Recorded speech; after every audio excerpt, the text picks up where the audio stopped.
Good day, friends. Dan here at the OBX Fitness Collective. Today I wanted to put together some exercises that are specifically designed for my surfers. I myself am not a crazy avid surfer. I've been up on a couple of waves. Conceptually though, when you are a mover and you're a great mover, you will be better at whatever it is that you decide that you want to specialize in. And a lot of people around here on the Outer Banks of North Carolina, surfing is definitely the thing. So this goes out to you, my friends, Matt, Lucy, all the people at Real Water Sports, and so on. Thank you all for your attention, and whoever else this might be helpful for. I hope that you enjoy this as well. So we're going to begin by understanding the squat, and if we need to work on our squat, I'll also be putting out a video about how to achieve a proper squat, and that one will be coming out very soon. You should be able to find that so that you have better understanding, but I'm not going to drag my feet about the resting squat. The resting squat, I have an anterior pelvic tilt and I have flat feet, and this is the only criteria. The feet can go out, and a lot of times with the surfers they do on the resting squat. Ideally, we'd like to have access to all kinds of positions with the resting squat and also be able to mobilize our spine. So think first about approaching the resting squat, and if you need to work in some other kind of warm-up, something more dynamic, then do. But this is about mobility in that low squat position. See about rolling out the shoulders.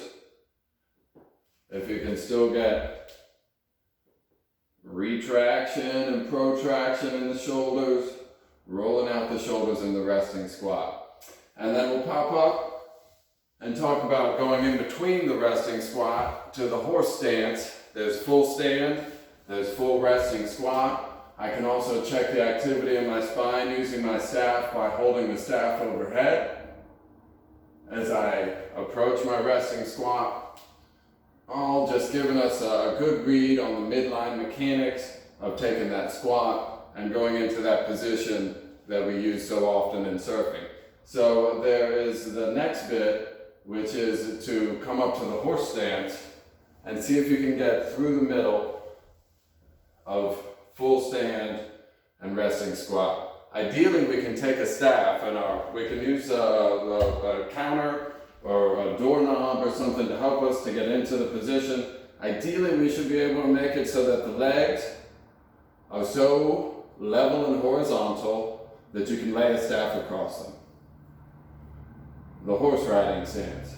From there you play again with the activity of your spine, working stability, working muscular endurance in the legs. We want to gun for, sets of 60 seconds, maybe 2 minutes, maybe 5 minutes on the horse riding stance, right?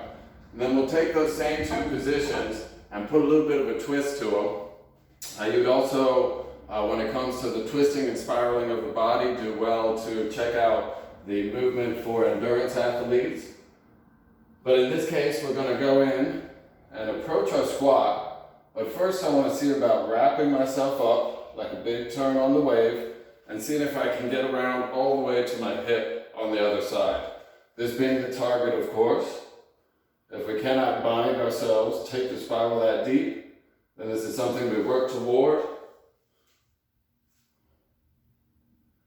Turning in and out, practicing the depth of the turn, as it were.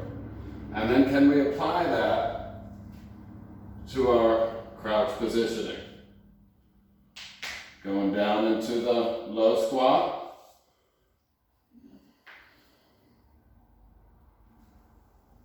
Several squats and one of the binds, preparing the body for the spiraling.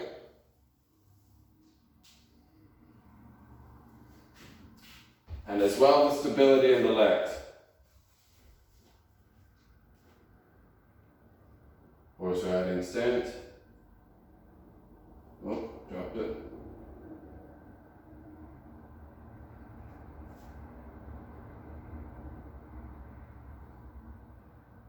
Getting a really strong awareness about how the spine relates to those activated legs.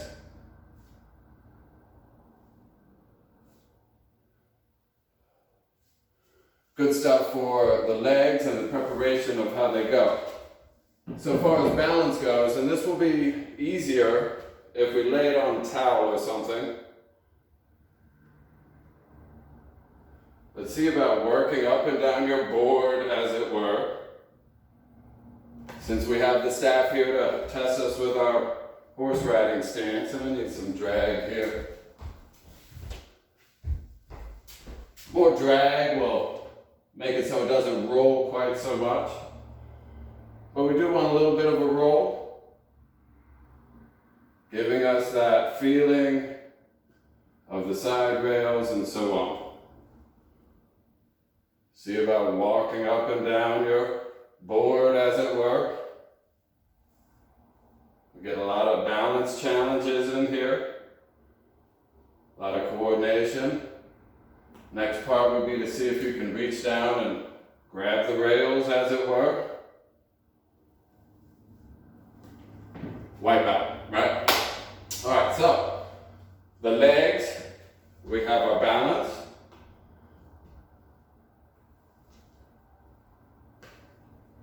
Balance drill, right?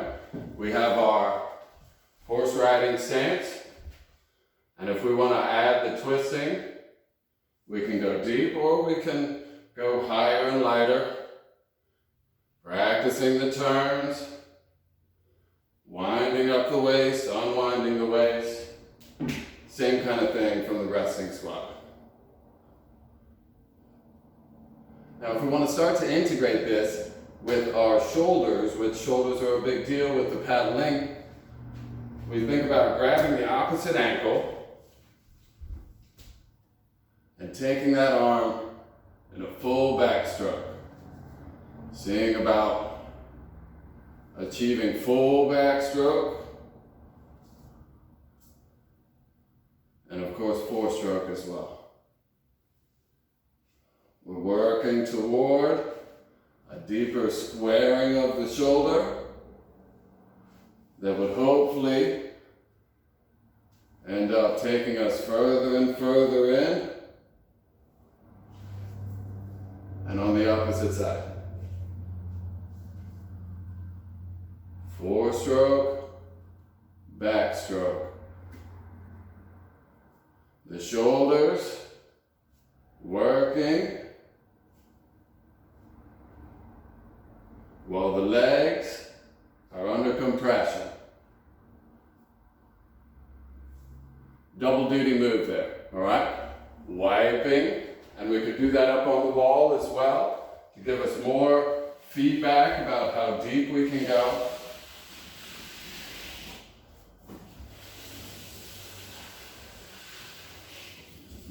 Right, health of the shoulders, very important, because what is the point of training for surfing is to stay on surf longer, and part of that would be is the avoidance of injury and also performance enhancement. And as far as that goes, going into the shoulders, we'll go into a nice little one that works for all sorts of things. So I'm going to come out this way a little bit. We can anchor this in the door. You see I have it at about that size. Hopefully you have a TheraBand at home, and if not, talk to me. We want to think about bringing it all the way up and into the hammerlock. From there, I'm taking the hand, I am externally rotating at the shoulder and bringing it all the way back and around and up and across my face. Out we go. Internally rotating at the arm.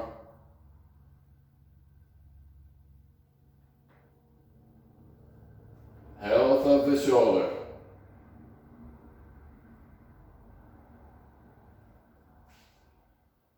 Working the stability of the legs separately. Or we can double duty.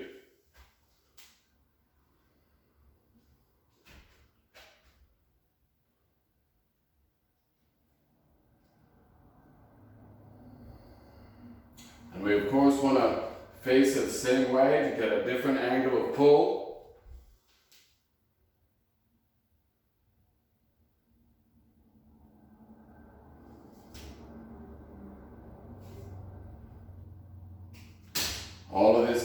your own rate though, right? That's going to give us a big pull up in our hammer lock. We want to be careful not to slap ourselves in the head and so on. Use your brain out there. And one last thing for the surfer. We are on the board. We have a midline control situation going on. So take a couple of sets, and instead of doing just your straight push-ups and pop-ups practice, think about tucking your tailbone, clenching your legs, clenching your core, protracting your shoulders, meaning pulling them away from each other, and then trying to lift the staff. Locking down the core, my pelvic tilt is posterior tilt. I have to have this staff that I'm elevating and retracting my shoulders. I play with the options there of retraction and protraction if I have any options at all. Core is tight, posterior pelvic tilt, holding in this position as long as we can.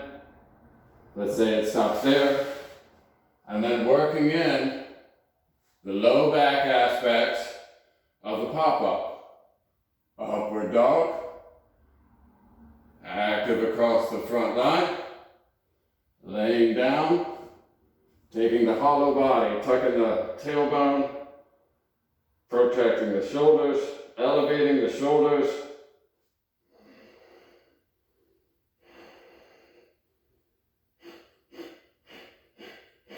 More quads, more posterior pelvic tilt.